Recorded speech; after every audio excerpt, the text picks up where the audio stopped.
Olá pessoal, bem-vindo ao nosso canal Desencanto da Sereia. E como já foi iniciado semana passada e vamos passar todo esse mês e o próximo mês com esse programa específico, o Observatório da Política Caruaruense. Então vamos hoje para o nosso segundo programa. Hoje vamos ter a participação, de um dos nossos titulares que não pôde estar na semana passada, que é o professor Arquimedes, e hoje vai participar aqui conosco fazendo os seus comentários e as suas análises. No programa da semana passada nós conversamos um pouco sobre o Raffier e sobre o Lessa, dentro das condições que eles vão entrar e daquilo que eles podem conquistar dentro desse pleito. No programa da semana passada não tínhamos ainda a definição de quem seria o representante da Frente Popular, e hoje nós sabemos que o representante da Frente Popular vai ser o Marcelo Gomes, do PSB. E aí nós já temos toda a composição dos 6 candidatos que vão disputar esse pleito em 2020. E a nossa análise ela vai partir por aquilo que foi mais comentado, mais falado na última semana e que também está sendo ainda muito comentado, que foi a desistência dos 2 grandes protagonistas que iriam ser, agora não vão ser mais, o Tony Gel e o Zé Queiroz. E diante disso, a primeira roda de análise que nós vamos fazer é a seguinte, professores. Será que politicamente aqui em Caruaru as pretensões do Palácio Jaime Nejaim, será que foi o fim de Tony Gel e de Queiroz, professor Edivan? Boa noite, Alberto, professor Fabrício. Eu diria que essas últimas semanas, mais especificamente a anterior, que teve todo aquele problema para resolução sobre a representação da Frente Popular aqui em Caruaru, né? E como a gente falou aqui agora, você colocou na apresentação, justamente foi até o final, o limite, né, das convenções para poder estabelecer, não se chegou a um consenso, né? E no apagar das luzes surge o papel a presença de Marcelo Gomes. Isso mostrou claramente, e eu não diria, e não seria tão enfático de dizer que seria o fim, né, especificamente político, de Tony Gel e Zé Queiroz nessa linha, mas, né, houve uma demonstração que de fato deu uma arrefecida à presença desses 2 grupos na política de Caruaru, né? Tanto Tony Gel como Zé Queiroz, né, esse momento, essa ausência, né, de protagonismo na política de Caruaru, um fato inédito, né? 4 décadas que você tem um dos 3 grandes representantes aqui de Caruaru, né, ou Zé Queiroz, Tony Gel ou João Lira, são 4 décadas, literalmente, desde 78 que você tem a presença de um desses atores políticos aqui de Caruaru, né? E nessa agora não se chegou a um consenso, porque a questão em si, como foi colocado, né? E aí a gente tem que, de fato, entender. Questão de saúde não se discute. Questão de saúde, né, não tem como você estabelecer outro pré-julgamento, né? De fato, né, a idade em si é algo que tem que se levar em consideração. As questões de saúde que o Tony Gel colocou nos meios de comunicação, né, que de fato procede, não tinha sentido realmente partir para uma luta eleitoral em que eles são candidatos que vão para a rua, que vão para o embate, que vão conversar com as pessoas, então não tinha, né, de certa forma, uma estrutura nesse momento. Então, com relação a isso, todo mundo está de acordo e, de fato, é relevante. No entanto, o que nos soa nesse sentido é que, né, em menos de 8, 15 dias se postulavam os 2 presentes nessa corrida, né? Então, isso soou, de certa forma, uma possibilidade de, e como se colocou na real, de não se chegar a um consenso desses 2 grupos na representação da Frente Popular. E aí, né, se chegou a esse nome de Marcelo Gomes. Eu não colocaria especificamente o fim político de Tony Gel e Zé Queiroz, até porque eles são extremamente dinâmicos, né? Eles vão participar do possível como eles podem, eles vão estar presentes enquanto eles tiverem força física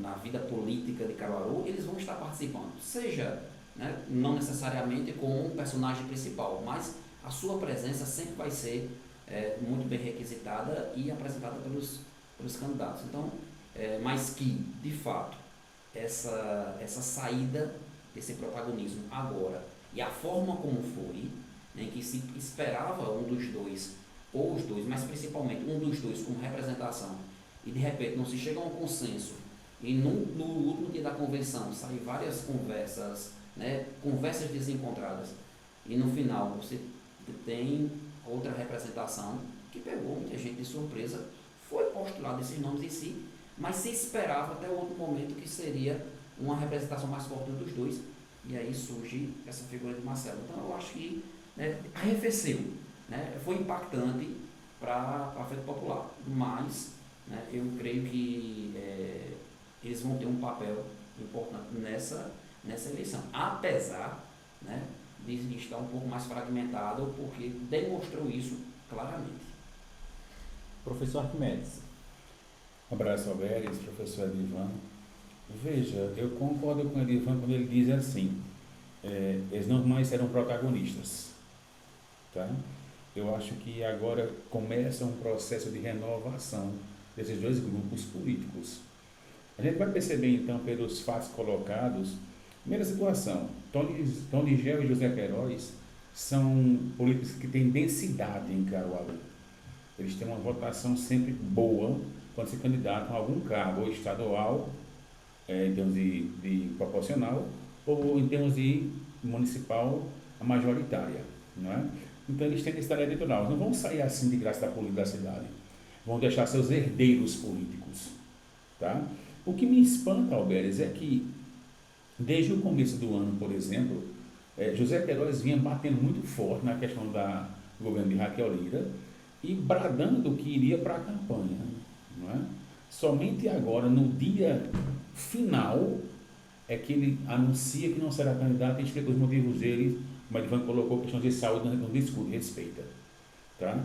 E Tony Gel, que foi cirurgia, colocou cirurgia em relação a um câncer de próstata, ninguém também sabia disso, né? Então as expectativas dos dois lados, elas foram o quê? Por água abaixo, de quem esperava que fosse Tony Gel ou José Queiroz, ou uma união dos dois. Então foi por água abaixo tudo isso aí. Então começa um processo de, não digo de saída, mas de renovação dos dois grupos. E aí se pergunta, quem seriam então os herdeiros políticos que viriam pela frente? Vone, pelo lado José Queiroz, há quanto tempo Vone está na política também? Não é? Não, Vone não é mais uma renovação, Vone é algo já concreto. Não é? E o Toninho Rodrigues, que é empresário aí do ramo de eventos, seria ele uma renovação? Não tem nenhuma experiência política. Mas eu acho que lá para frente, não agora, nessa eleição de agora, lá na frente a coisa pode mudar. Eu acho que os rumos poderão mudar e não, talvez não os filhos de ambos, de Queiroz e de Tony, mas parceiros políticos poderão ser, em sim, os herdeiros desses dois grupos políticos. Me parece que, a partir do momento em que você tem esse posicionamento do Tony Gel, esse posicionamento do Zé Queiroz, eles fizeram uma escolha que para eles foi muito dura.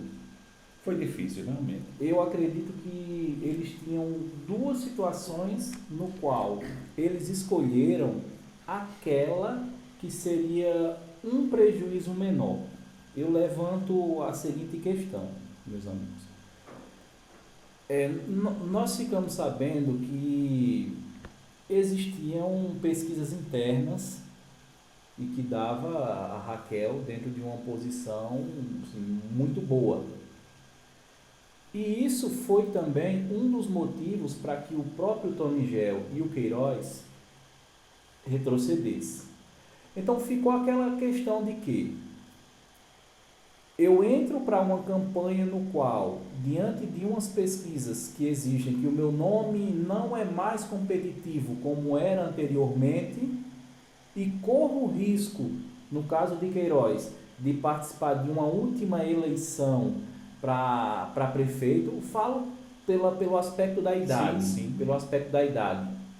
E se perder, a depender da margem que ele perca, então ele vai se despedir de Caruaru dentro de uma forma não honrosa, ou eu vou me utilizar de um discurso para tentar convencer o meu eleitor de que esse processo da pandemia, a idade que ele tem, que é uma idade de risco, ele apostou nessas duas coisas. E ele quando ele coloca essas observações com relação da idade, porque se apegou à ciência, que o médico dele lhe orientou para não entrar, ele pesou essas duas situações e politicamente ele viu que era menos prejuízo não participar. E tem um caso ainda na hora dele. E tem que é um aprofundamento, né? Que é um aprofundamento. Enquanto discurso, enquanto forma de se justificar, é uma coisa que comove, é uma coisa que até nós ficamos meio que travado de não construir uma ideia e que essa ideia se torne agressiva diante dessa situação. Mas eu vejo esses dois pontos aí, tanto do Tony Gel quanto do Zé Queiroz. Eles se utilizaram de duas situações para julgar o momento deles politicamente hoje. E eles entenderam que era menos prejuízo político para eles não participar desse pleito. E uma vez eles não participando desse pleito diretamente como protagonista, então criou-se de uma forma muito urgente, muito rápida, até de improviso, surgiu o nome do Marcelo Gomes. E o ponto que eu coloco aqui para a gente analisar, para a gente falar um pouco do Marcelo Gomes, é o seguinte: o Tony Gel e o Zé Queiroz, será que eles vão ter uma condição e um protagonismo de transferir os seus votos para o Marcelo Gomes, o tornando ele competitivo? Começo com o professor Arquimedes. Eu creio que não, Alberes. Eu acho que essa transferência de votos ela será mínima. E por que eu falo isso? Porque o eleitor de Caruaru ele é muito tradicional, tradicionalista, não é? Ele vai...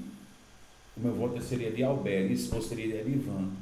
Alberes não é candidato, não vai apoiar ninguém, ou vai apoiar então outra pessoa, mas não concordo com outra pessoa. Eu votaria e fosse em Alberes.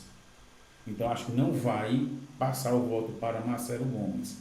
E poderia até passar se fosse um nome de maior densidade política, que tivesse chances, deixa eu até ser mais explícito, não é? De uma competitividade direta com a prefeita Raquel Lira, que desponta aí então com uma possibilidade de até levar a eleição no primeiro turno, diante do quadro que está sendo exposto aqui na cidade.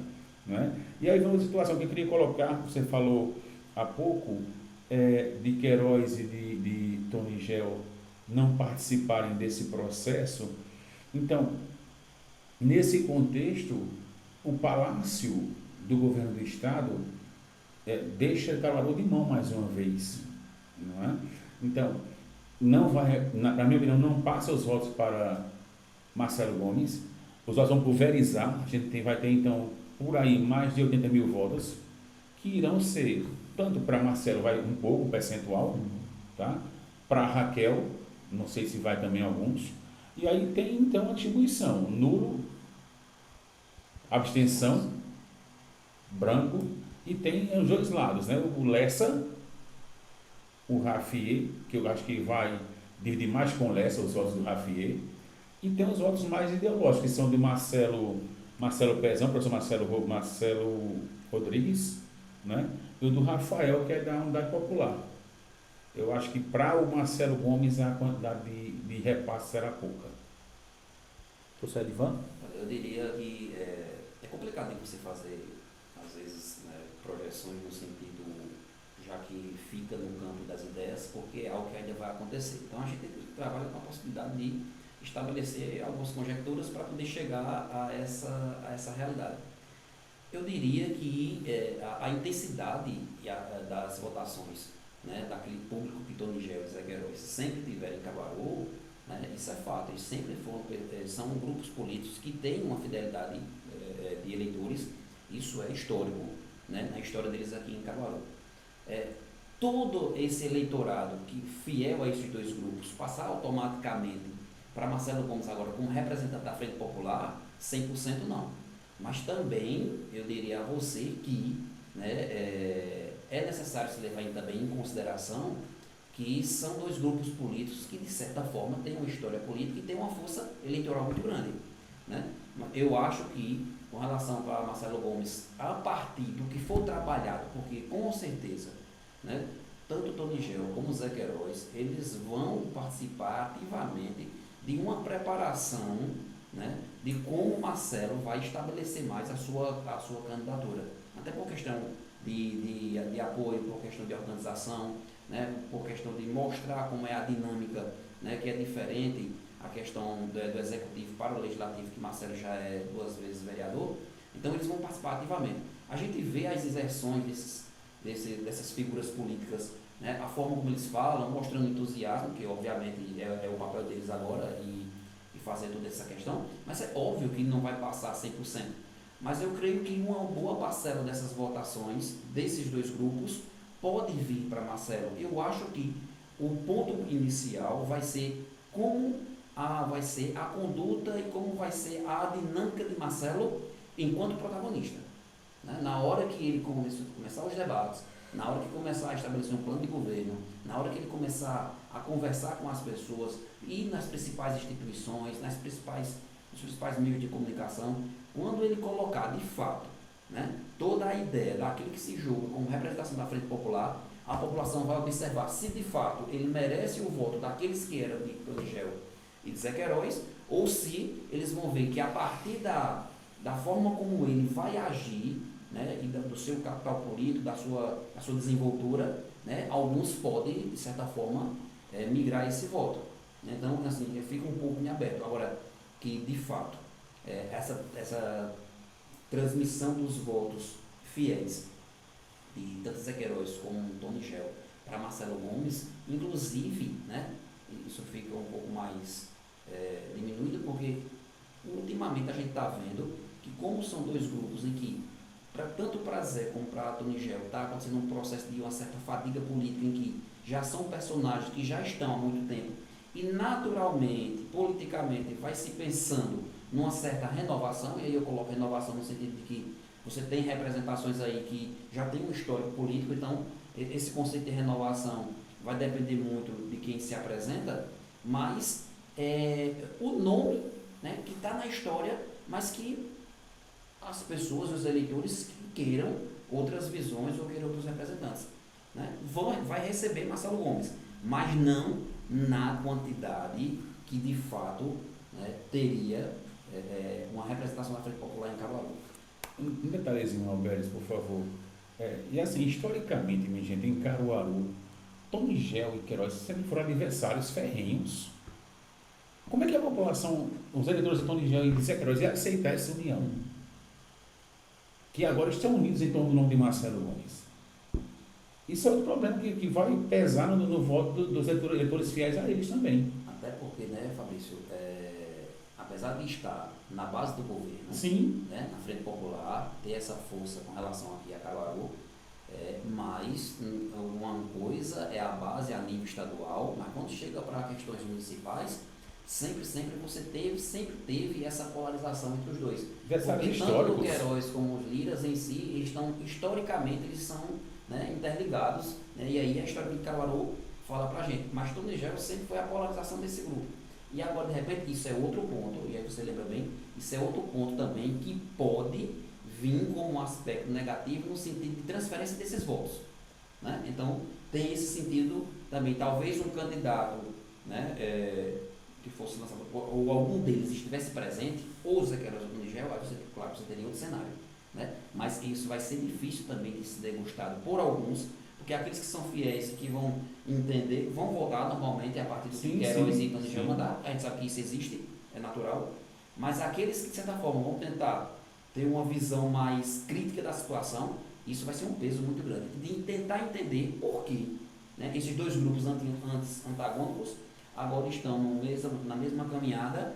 E outro ponto, né, que a gente já acabou de falar, e de repente, porque não se chegou a um consenso, E aí você... Isso já poderia ter sido trabalhado desde janeiro, Sim, desde antes da pandemia, sim. desde... Não houve planejamento. Não Isso é houve. claro. Todo mundo sabia que ia sair o Tony Gel, o Zé Queiroz, e isso estava sendo trabalhado há poucos Nem dias. o Palácio se preocupou com isso, nem Paulo Há Câmara. poucos dias, então não tem como ser diferente. E aí vem uma situação. A gente falou em Queiroz, em Tony Gel, e surgiu o terceiro grupo, de Jorge Gomes. Isso. No mesmo patamar, no mesmo bolo, eu tenho Tony, Queiroz e Jorge Gomes. Os Gomes estavam um pouco afastados. Não é? Então, vai gerar também uma indecisão por parte desse eleitorado também. Eu vejo que criou-se um problema a mais para o grupo da Frente Popular. Se eles tinham um problema de ter um candidato quando o Tony Gel e o Zé Queiroz abdicam, então esse problema ele é aumentado agora porque eu acredito que tão difícil como foi para eles definirem o candidato da Frente Popular com a desistência dos dois, é muito mais difícil agora a transferência de voto que o Tony Gel e o Zé Queiroz vão tentar fazer para o nome do Marcelo Gomes. Claro, a partir de uma análise política histórica de Caruaru, você tem as eleições de 2000, quando o João Lira não quis ir para a reeleição e o Zé Queiroz também não entrou, colocaram o Jorge Gomes. O Tony Gel passeou também.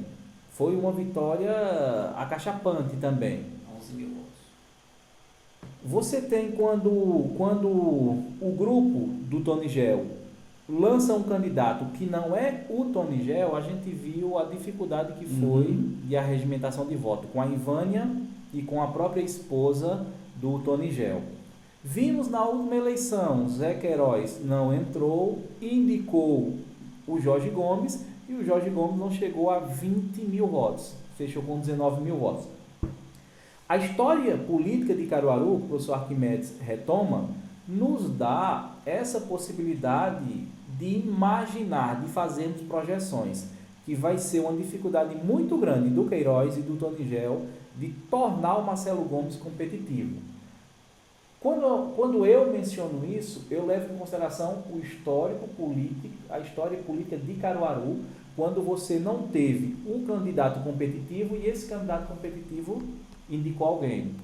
Na década de 90, idem, quando nós tivemos ali o Zé Queiroz não entrou, nem o João Lira, e aí colocaram a figura do Adolfo também. É Maninho também, né? Maninho Bezerra do Maninho, também. da Aymar, ali foi outra situação. Que quando o protagonista entendemos a história política, Tony Gel, Queiroz e João Lira. Quando eles indicam alguém, há uma dificuldade muito grande de transferência de voto. A gente poderia dizer que a eleição de Raquel, que Raquel foi uma indicação dos Lira, então quebrou-se esse tabu na política caruaruense. Acho que a gente poderia utilizar isso aí como uma quebra de tabu. Mas isso foi uma situação fora da curva, porque Raquel vinha com toda uma estrutura. A partir do momento em que você não tem a figura do próprio Queiroz, então muito dos votos de Queiroz foi para Raquel, foi para os Lira. O segundo turno ele apoiou Raquel. Que aí foi... Eu não julgo como foi decisivo, não foi, porque se você pegar os números, o apoio de Queiroz não foi decisivo. Não pesou tanto, não. O apoio de Queiroz foi algo, no máximo, natural. significativo, foi significativo, mas não foi algo que decidiu as eleições. Isso é muito mais uma construção de discurso para engrandecer o seu ato do que, de fato, o fato. Então, a gente entra num outro ponto aqui, que é depois de a última eleição que nós tivemos aqui com um candidato do PT, foi o João Lira Neto, por incrível que pareça. Ironicamente. Em 2004. Então, passaram-se 16 anos. O PT volta a ter um nome para disputar as eleições majoritárias aqui em Caruaru, que é o Marcelo Rodrigues, no qual a primeira inserção que eu vi dele na mídia, para mim, ele já construiu a forma como ele vai se utilizar durante todo esse pleito. Vai ser um retorno, sempre que puder, às ações de Lula e Dilma enquanto governo e fazer aquilo que o PT sabe fazer bem e que, se ele entrar nesse debate, ele pode se sair bem, que é a guerra de planilha. Porque a partir do momento em que você começa a julgar as ações do PT aqui em Pernambuco, aqui em Caruaru, a Universidade Federal, etc., etc., entra-se em uma guerra de planilha que nenhum outro político vai ter essa possibilidade de colocar essas planilhas na mesa e dizer: quem hoje está me apoiando fez isso e isso por Caruaru. Não tem. Então ficou muito claro. Evidentemente que o nome do Marcelo Rodrigues para a cidade, para o eleitorado, é um nome novo, desponta aí para tentar conseguir os votos, parte dos votos do Queiroz, parte do voto de Tony Gel, mas eu vejo que vai ser uma luta muito dura, para o PT se tornar competitivo majoritariamente aqui em Caruaru. E dentro dessa posição do PT tentar se tornar protagonista, uma análise de vocês sobre o nome do Marcelo Rodrigues, começando com o professor Edvan. Quando você avalia essa parte do PT, é interessante que a gente, como você me citou, né, o último candidato foi justamente João Lira, do PT em 2004, e ironicamente na história da política de Caruaru, né, se colocou com alguns pontos que não coincidiam muito, né? Ser um empresário do Partido dos Trabalhadores, etc., mas tem todo um contexto também nacional na época, com o presidente Lula, etc. Então, mas o PT sempre, depois dessa candidatura, o PT sempre caminhou junto, né, com o PDT, junto com o Zé Queiroz. Tendo todas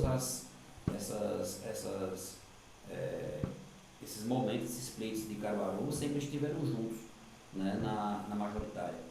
Esse momento agora em que o PT aparece com Marcelo Rodrigues, e Marcelo Rodrigues, ele é bem articulado, professor, tem experiência no meio público, foi secretário em Recife, então, né, ele é advogado, ele é uma pessoa que se expressa bem, sabe se comunicar, né, e eu acho que o PT, você colocou bem a respeito, tem um histórico com relação de tudo que foi feito aqui nessa região de Caruaru, e aí como você coloca, né, não tem quem bate nessas questões sociais, e dentro do campo da educação, da interiorização aqui, Caruaru foi muito beneficiado na época dos governos do PT nacional, né? Então isso é essencial e é algo que vai se pegar, fato. Mas eu estou observando que essa busca de ter um candidato, né, do PT, e agora não mais atrelado ao PDT, mas como protagonista, né, se você observar, né, a vice de Marcelo Rodrigues, que é a Ingrid Marcela, que também vem dos movimentos sociais, vislumbra um pouco como sendo que o PT está querendo voltar ou mostrar nessa candidatura agora como uma certa volta àquilo que seria a sua base, se aproximar um pouco mais dos movimentos sociais, através dessa inserção com a vice, que vem especificamente como militante né, dos movimentos sociais. Então, é como se, vamos voltar um pouco àquilo que era a base da candidatura, sabe muito bem, logicamente, que não vai ter uma força e uma musculatura muito grande para bater de frente, né, com esses outros postulantes, é fato, né, mas vai ser importante para se criar e estabelecer, através dessa candidatura, uma nova visão do PT com relação a Caruaru. Né? Porque, como você falou, ele tem essa grande estrutura de dizer em números o que os governos nacionais outrora fizeram aqui em Caruaru, mas também tem o desafio de responder sobre as críticas, sobre as questões que sempre da narrativa que se tem, né, ao longo dos últimos anos, que se bateu forte no PT, foram as questões de corrupção e as questões a nível nacional. Né? Então se criou aquela relação muito forte com relação ao PT. Então ele vai estabelecer esses dois pontos: mostrar esse lado positivo, responder sobre essa parte negativa que acompanha o PT, mas acima de tudo eu vejo que essa candidatura de Marcelo, junto com a Ingrid Marcela, né, é uma busca de voltar um pouco às suas bases, que é perto dos movimentos sociais. Pelo menos é algo que se vislumbra a partir do que a gente observa. Professor Arquimedes. Eu acho que a candidatura do Marcelo, que eu chamo de Pezão, né, conheço Marcelo há algum tempo, Marcelo ele vem para trazer para o PT uma luta para de novo ganhar espaço em Caruaru, na política caruaruense, tá? E aí de novo vai trazer a tônica para o PT o voto ideológico, que as questões do PT na cidade, como você falou bem, Alberes, vem de uma ação nacional do presidente Lula à época. O PT em Caruaru, ele nunca teve uma força política que despontasse para uma eleição majoritária. Ele sempre foi atrelado a Queiroz, não é? Era um vice de Queiroz, no máximo. Quando nós estávamos candidato próprio, que já teve o saudoso Luiz Costa, por exemplo, foi um dos candidatos a prefeito da cidade, nunca tinha essa votação expressiva. Então o PT, hoje, eu acho que ele vem para resgatar esse espaço, e aí pegando a fala do professor Edivan, é um resgate da história do PT, sabe?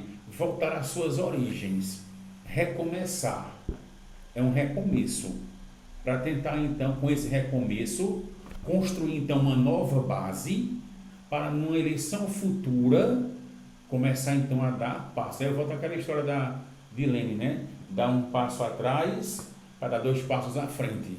Eu acho que é por aí que o PT vai caminhar, não é? Hoje, então, com Marcelo, que é um nome conhecido, um nome que tem uma capacidade já comprovada no Executivo, então de secretariado, né? Tem projetos, enfim.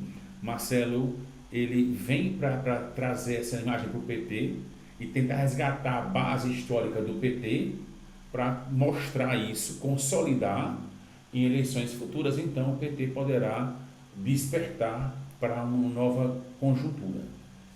Eu também acredito que a leitura dentro do PT local deve ser essa, mas eu não acredito que está sendo essa, devido ao racha que existe no PT municipal, que não é de hoje, né? Diante das tendências que existem, e que o nome do Marcelo Rodrigues foi um nome também questionado dentro do PT por outra tendência, e isso pode fazer com que um projeto de médio prazo ele tenha que ser abortado diante dessas vaidades que existem dentro do próprio PT. Que é histórico aqui em Caruaru. A gente já percebe também, Alberto, que em Recife, só para fazer essa ponte, já está vendo o racha do PT.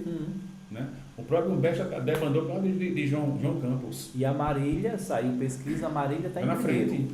A luta é para ver quem vai com ela para o segundo turno.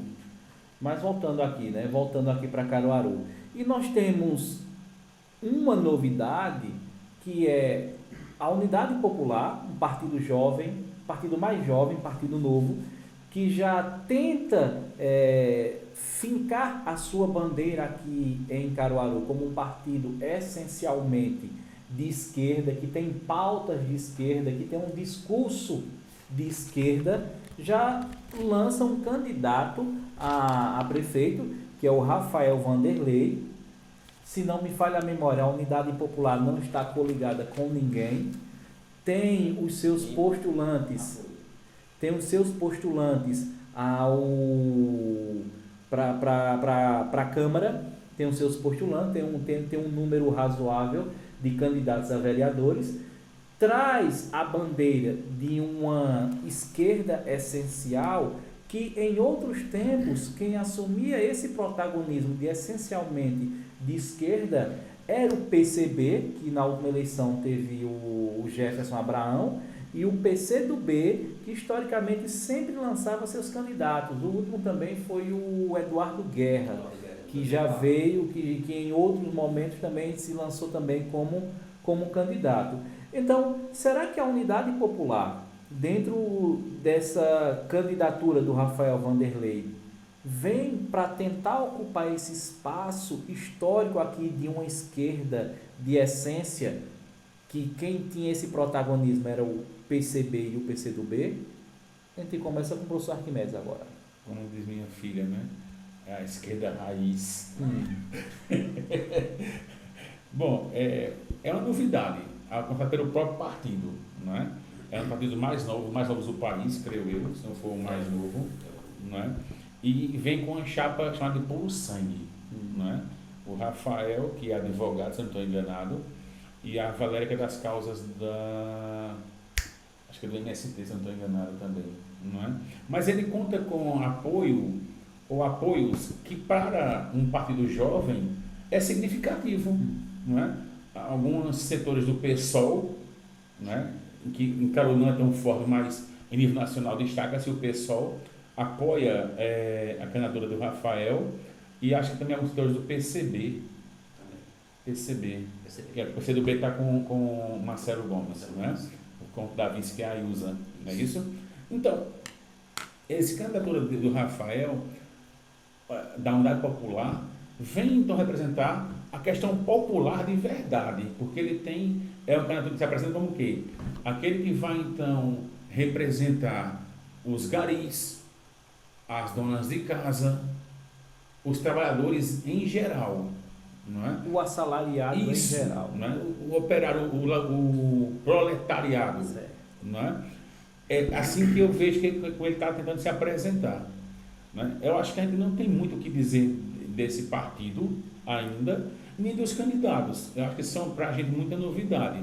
Mas eu acho que, como você coloca, Alberes, pode ser então que esse partido possa começar então a chamar a atenção para o chamado voto ideológico, tá?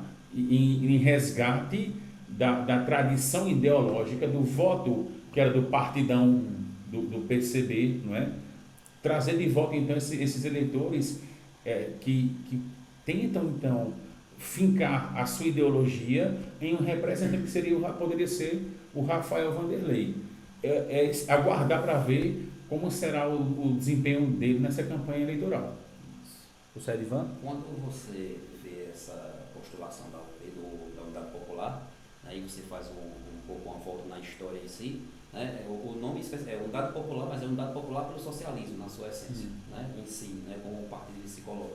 Um partido recente, começou em 2016, já uma certa conjuntura, mas ele só vai conseguir autorização e se tornar um partido político de fato mesmo, é o mais recente, foi em dezembro de 2019, quando o TSE, né, homologou e a possibilidade de se tornar um partido, né, que fez todos os trâmites que precisa para se tornar um partido no país, né.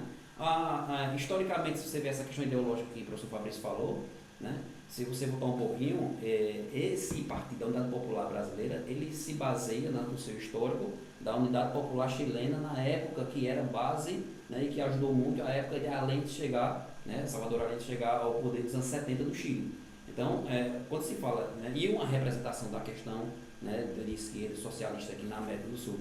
E se você fizer uma abordagem maior, uma leitura a respeito do partido, né, literalmente os pontos que eles destacam de uma linha de um viés mais socialista, de um viés mais ligado à esquerda, como foi colocado, né, mas com aspectos, digamos assim, genuínos daquilo que se pensa, partidos com ideologia socialista, né, na sua base. E outra questão importante é a representação, né, de você, tradicionalmente, você ter grupos já conhecidos, né, você tem sempre um protagonismo de grupos políticos que sempre tem uma representação um pouco mais elitizada, um pouco mais com classes sociais que já são representadas ao longo dos pleitos, que é muito comum aqui em Caruaru, né, mas eles vêm literalmente, o nome é muito forte, Unidade Popular. É a representação daquelas camadas, daquelas minorias que naturalmente não são tão evidenciadas, elas são praticamente invisíveis, né? São praticamente invisíveis na sociedade, mas que é de extrema importância porque são trabalhadores, são pessoas que colocam em prática a dinâmica do dia a dia da cidade, né? E isso não pode ser colocado, né? Não pode ser esquecido. Então eu acho que é uma grande sacada, é importante você ter uma representação assim popular, que vai levar em consideração os anseios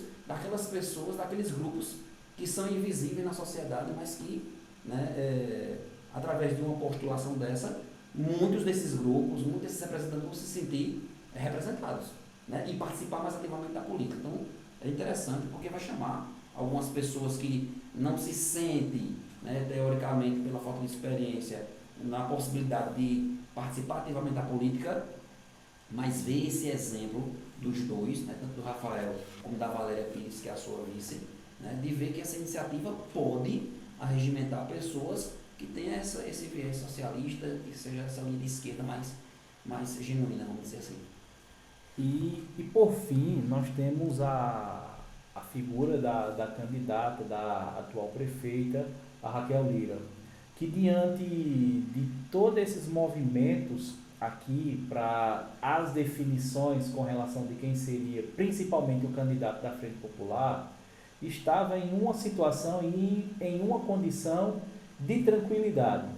A partir do momento em que ela não tem mais dois dos grandes protagonistas da política local, e aí ela agora vai disputar, vai colocar em xeque agora o seu mandato na tentativa de uma reeleição, com o que chegou mais próximo da eleição passada em termos de voto foi o Lessa, que foi 41 mil votos fechados. Raquel Lira, no segundo turno, ela deu mais de 90 mil na última eleição.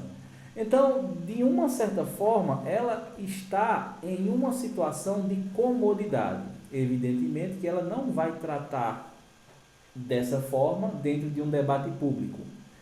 E é nesse ponto que eu quero chegar aqui com vocês, que é a questão do debate público. A Raquel, semana passada, tinha uma participação aqui em uma rádio da cidade, que está fazendo uma série de sabatinas. Enviou uma nota, não foi. Tinha uma participação também em um canal de TV aqui na cidade, mandou uma nota, não foi. A questão para que possamos refletir é a seguinte: será que ela está utilizando aquela tática que percebemos mais a nível nacional, quando um presidente da República está em uma condição de votos próximo de uma vitória, não quer se expor e não vai aos debates? E se assim for, será que ainda não é cedo?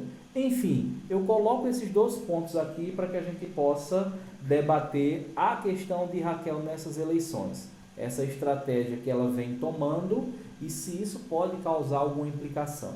Mas aí fica conosco aí para o debate. A gente inicia agora com... Fizemos com quem a última? O professor Arquimedes, agora para o professor Edvan. É possível. Eu acho cedo a gente estabelecer que de fato seja uma estratégia. É possível porque na história política a gente já viu isso, né? Já viu isso de muitas formas, né? O exemplo mais recente, né? Bolsonaro, ele literalmente não participou. Então, né? Na época também, Lula também teve alguns momentos de não inserção.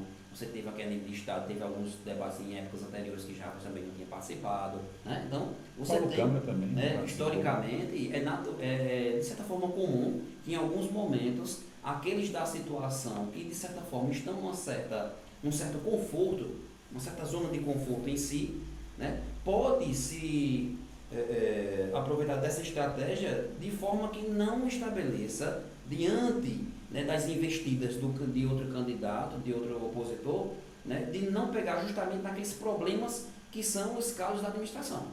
Então, e de certa forma, né, o fato disso não ser interpelado com a presença do candidato, né, para provocar justamente um impacto menor no seu eleitorado, né, porque é justamente isso.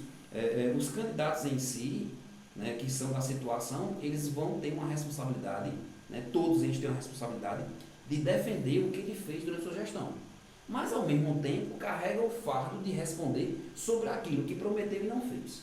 E é justamente isso que os candidatos, né, que se opõem à situação, naturalmente todos, né, eles vão martelar naquilo que foi colocado em campanhas anteriores, que não se chegou e que não foi produzido. Né? Então, a Raquel, ela vai ter que ter uma grande dinâmica e uma grande oratória, vamos dizer assim, né?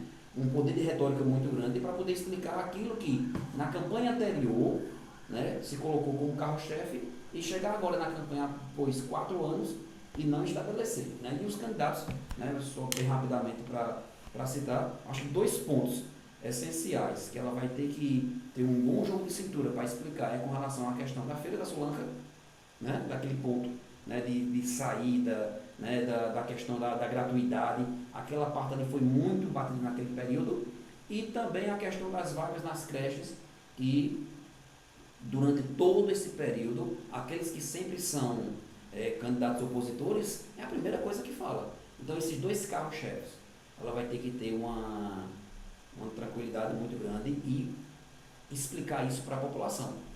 Diante disso, se ela não participar de debates ou de entrevistas, isso vai minimizando o impacto. Apesar dos candidatos falarem, mas ela não está presente. Então, isso não leva a uma réplica e fazer com que eles comentem mais sobre isso, né? Então, se fecha.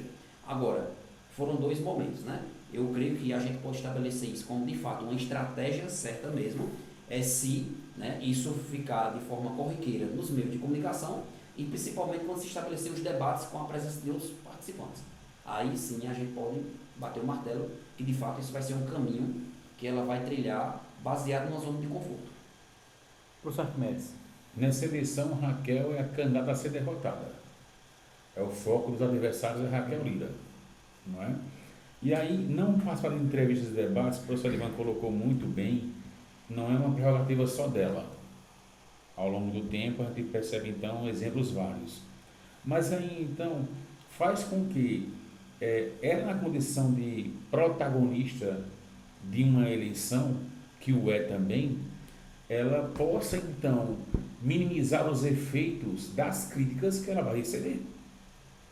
Ela vai ser o alvo? Vai, com certeza, né? E os 2 pontos que a Ivan coloca, a questão das creches e da Feira da Sulanca, vão ser a tônica da cobrança das críticas diretas a Raquel Lira. Fora alguns outros pontos, já estão sabendo por aí, questão da educação, saúde, enfim, não é? Porém, são questões que vão vir como cobrança. E ela tem como se defender? Claro que ela tem como se defender. Mas será que a defesa dela vai pesar mais do que a cobrança? Então, para não deixar margem para que o eleitor fique em dúvida, para que aquela cobrança não ganhe mais espaço, ela pode, por enquanto, se omitir, ficar omissa. Quando começar os debates para valer, com regras, com todos presentes, eu já confirmou, já em um debate, ou foi 2 já, presença.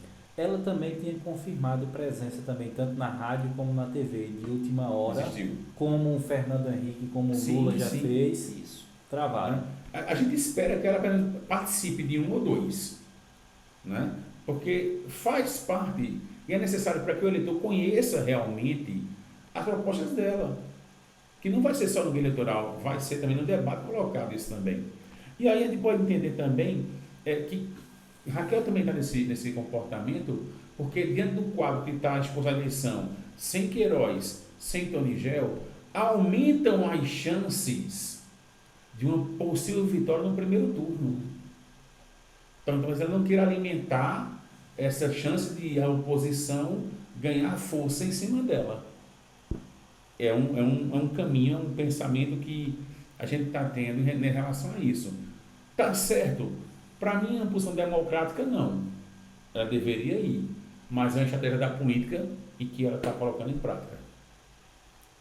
Diante desses pontos aí, fizemos uma rápida passagem, uma rápida análise. Quando eu falo rápida em termos de tempo, mas em termos de profundidade, vocês percebem que os professores conseguem trazer muitos pontos de reflexão em um tempo relativamente curto.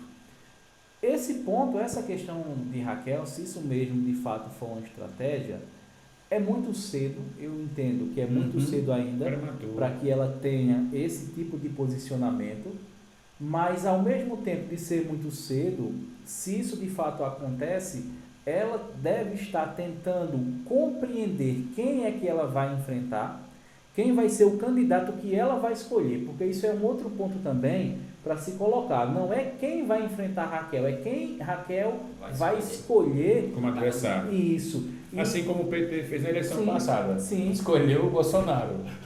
E que deu no que deu. Essa tática dela de não participar nesse momento possa ser que seja uma tática dela, dos seus assessores, para compreender mais quem é que ela vai escolher para ser quadro eleitoral. Isso, para ser o seu oponente. A partir daí ela vai começar a levantar as críticas, as contradições e vai focar apenas naquele ali, vai dizer, eu vou disputar com aquilo ali e ponto.